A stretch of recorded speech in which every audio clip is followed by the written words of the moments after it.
ఆంధ్రప్రదేశ్ రాష్ట్రంలో సెప్టెంబర్ 2వ తేదీ నాటికి రాష్ట్రంలో 10,000 కొత్త రేషన్ దుకాణాలను ఏర్పాటు చేస్తామని ఆంధ్రప్రదేశ్ రాష్ట్ర పౌర సరఫరాల శాఖ మంత్రి నాదెండ్ల మనోహర్ ఒక ప్రకటనలో తెలియజేయడం అనేది జరిగింది. అయితే నేను ఇక్కడ ఆంధ్రప్రదేశ్ రాష్ట్రంలో నివసిస్తున్నటువంటి వికలాంగులకు ఒక చిన్న సూచన చేస్తున్నాను. ఇక్కడ భారీగా 10,000 రేషన్ దుకాణాలంటే చిన్న మాట కాదు.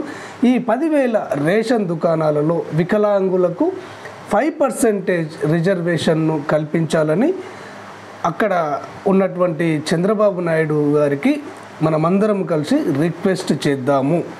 ఈ 5% రిజర్వేషన్ను ఈ రేషన్ దుకాణాలలో కల్పించడం వల్ల దాదాపుగా ఒక 500 మంది నిరుద్యోగ వికలాంగులకు ఉపాధి అవకాశాలు కలగడం అనేది జరుగుతుంది.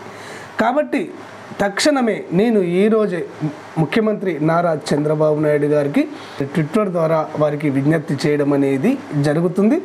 వీలున్నట్లయితే మీరు కూడా ఈ ట్వీట్ను రీట్వీట్ చేసి ఆంధ్రప్రదేశ్ గవర్నమెంట్కు తెలిసే విధంగా చేయండి. మీ ఎమ్మెల్యేకి కానివ్వండి, లేదా మీ ఎంపీకి కానివ్వండి, దగ్గరలో ఉన్నటువంటి మీ మంత్రికి కానివ్వండి, ఇక్కడ ఈ కొత్తగా ఏర్పాటు చేయబోయే 10,000 రేషన్ దుకాణాలలో వికలాంగులకు అవకాశం కల్పించాలని, 5% రిజర్వేషన్ను ఇప్పించాలని వారికి కూడా విజ్ఞప్తి చేయండి.